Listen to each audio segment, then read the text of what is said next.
ibig sabihin na hindi naniniwala sa Diyos. Ako po ay taga San Miguel, Bulacan. Sa lahat po ng mga katanungan dito, ay aking papaliwanag kung bakit itong Diyos na ito na halos pinaniwalaan ng 2,000 taong mahigit ay ito pala isang kwento lamang at hindi totoo. Ito isang katangian ng Ginoo. Number one, ang pagiging moral ba kailangan ay religyoso ka? Diyan sa reliyon, ay hindi magiging tao kasi yung immoral, katulad nga na sabi ko, yung moral, yun ang tama. Immoral, hindi tama. Itong pagiging sa reliyon, ito ang isang dudulot ng pinahihirap ng ating bansa. Kaya ito para sa akin, hindi tama immoral. Kasi hindi napapansin ng mga tao na ito religion, ito ang isang dahilan kung bakit ang bansa natin naghihirap. Maraming mga bansa na hindi naniniwala sa Diyos pero mayayaman. Ang religion ay isa sa isang dahilan para magpapayat ng bansa. Dahil bilyon-bilyon dolyar ang pinadadala nila sa ibang bansa para sa nakukolekta sa ating mamayang Pilipino pinadadala sa ibang bansa. Kaya yun ay isang dahilan. Immoral para sa akin ang religion. Next, kung maging moral, ikaw ay kailangan maging isang Christian. Hindi rin. Para maging tama ang ating pamumuhay, kailangan susunod ka sa batas na umiiral sa atin. Susunod ka sa batas na umiiral sa atin. Kauna-unahan, susunod na rin tayo sa magulang natin dahil ang magulang ay hindi nagtuturo na ipapahamak ng kanyang anak. Ang dapat na pairalin natin yung utos sa atin ng mga magulang at utos ng eskwelahan. Nagiging immoral ang legislatura ng Pilipinas kapag hinayaan ang diboryo. Hindi. Kasi ang halos dito na lang sa atin ng halos dito na lang sa atin ang di uso divorce Sa ibang bansa, uso to. At ito may iral na sa napakaraming bansa at napakayayaman nila. Dapat pairalin sa bansa natin yan yung divorce. Kapag walang Diyos ang gobyerno, ito ay immoral. Hindi rin. Kasi ang isang gobyernong walang Diyos, ito ang isang may katotohanan ng pagtuturo ng tao. Dahil ito naman talaga ang katotohanan, itong pagiging walang Diyos. Ang kailangan ng bawat Pilipino, science and technology para tayo mabuhay ng payapa rin sa mundo. Hindi natin kailangan yung na tinuturo sa atin ng Diyos na hindi man natin malaman kung may katotohanan niya o wala. Kaya kung halimbawa sa gobyerno natin, walang Diyos, hindi magiging dahilan para maging moral. Ang pagboto ay isang moral na act. Yan, tama yan. Itong dito sa pagboto, ako dyan, pahig ako ng moral yan. Tama yan kasi isa ito bilang pagsunod sa ating batas. Ang pagtutuloy circumcision ay isang medical na matter sa atin at hindi pa pwedeng maging moral issue. Ang pagtutuloy sa moral yan, tama yan. Kasi kung isang Pilipino ay hindi matutuli,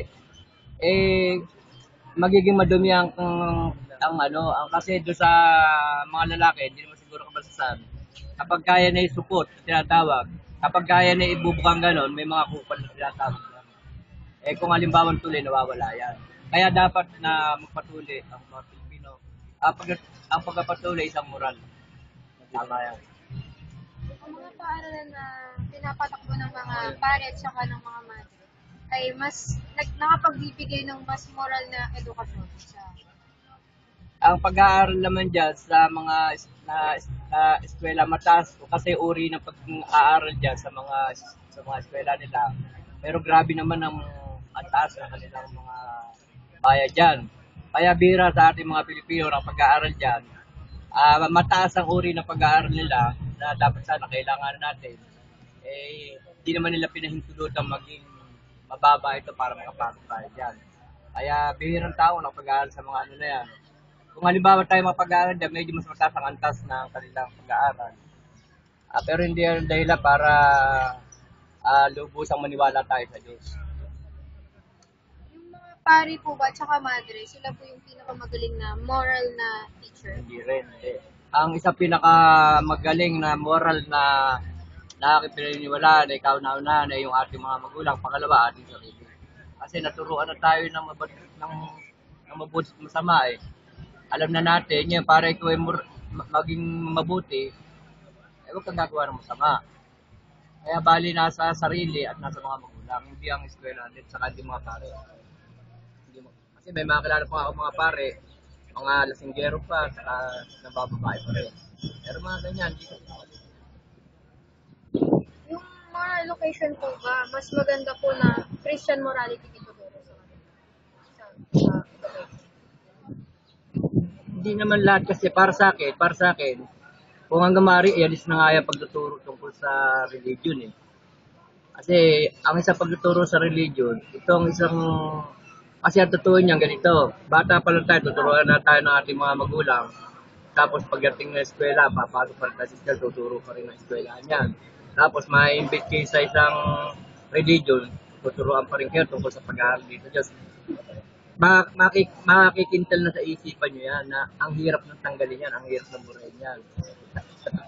Pero yan, ang katotohanan yan, hindi totoo yan. Kasi sa panahon natin ngayon, ewan ko lang yung mga nakasulat sa Biblia, kung mga may katotohanan nangyari yan, dahil hindi naman din ako naniniwala sa panahon niya sa Biblia, hindi na umiiral yan Diyos na yan. Para sa akin. Hindi naman ma-realize rin, o hindi na ako kasi masama magsuri. Pag-aralin niyo mabuti kung talaga bang ang Diyos ay umiiral pa o hindi. Ang pagtuturo po ng moralidad sa tao ay napakahalaga para sa progresyo ng ating life. Ang pag-aaral, ulit. Yung pag-aaral po ng moralidad. Oo, tama. Pwede, kasi yun ang dapat natin gawin. Yung mag-aaral tayo ng tama't mali. Kasi yan ang unang-unang magtuturo sa atin kung paano ba tayo asin. So, kaya yan tama yan, yung pag-aaral na yan.